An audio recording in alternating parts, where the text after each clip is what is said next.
Welcome ටු කිලිපිලි ගන්නවා ඊටත් එක්ක සෙට් වෙලා ඉන්න හැමෝම Watch my 9mm go bang.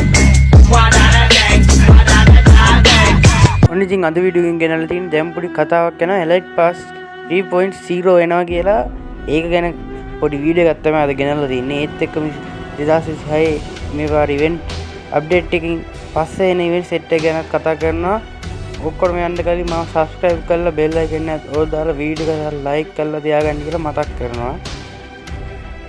ඔන්න ඉතින් අපේ සර්වර් එනවා කියලා තියෙන token wheel event එකකට නිකන් ෆුට්බෝල් කිට් සෙට් එකක් වගේ හතරක් කිට් එනවා කියලා කියනවා. ඒක token wheel event එකක් කවර් කරන විදිහට තමයි එනවා කියලා තියෙන්නේ. ඒ කියන්නේ ඒවා කැලි 200ක් හම්බුනාම එක කිට් එකක් අපිට token වලින්ම ගන්න පුළුවන්.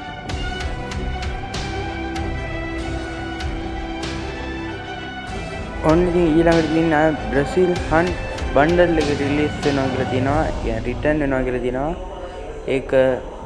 ඒකයි ඒකේ මේල් බන්ඩල් එකයි ෆීමේල් බන්ඩල් එකයි දෙකම එනවා කියලා තියෙනවා. ඒත් එක්කම කිල් ස්පාක් ලාවා බන්ඩල් එක එනවා කියලා තියෙනවා. ඒක මේල් ෆීමේල් දෙකට මේ බන්ඩල් එක දාන්න පුළුවන් එකක් ඒක.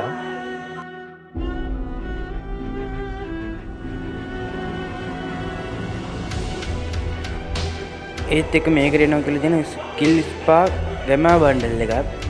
ඒකත් අර කිල් ස්පාක් ලාවා බන්ඩල් එක වගේම තමයි පිටිපස්සේ නිකන් පෙත්තක් වගේ අරගෙන මේ දෙකේම ලාවා බන්ඩල් එක රතු පාටට හරියනවා මේක නිල් පාටට හරියන පොඩි ගතියක් තමයි ඒකේ තියෙන්නේ.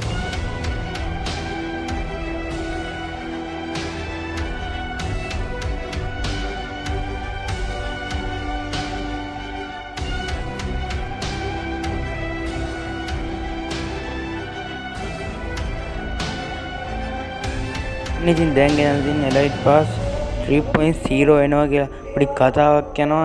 දැන් පේනවනේ හිප් හොප් එනවා කියලා තියෙනවා. මේ ඔක්කොම එයාලා කියලා තියෙනවා කලින් ආපු Elite Pass වලට හරියන විදිහට තමයි බන්ඩල් ටික හදලා තින්නේ කියලා. මේගොල්ලෝ මේක කියලා තියෙනවා මේක ඔෆිෂියලි තාම කන්ෆර්ම් කරලා නැහැ. මේ තියෙන්නේ AI ජෙනරේටඩ් ඒවා කියලා ඇඩ් කියලා තමයි මේගොල්ලෝ කියලා තියෙනවා. ඔන්න එහෙනම් අදට වීඩියෝ කියලා මම ඊළඟ වීඩියෝ එකකින් අරන් එන හරියටම Elite Pass කන්ෆර්ම්ද නැද්ද කියලා එහෙනම් අපි ගියා.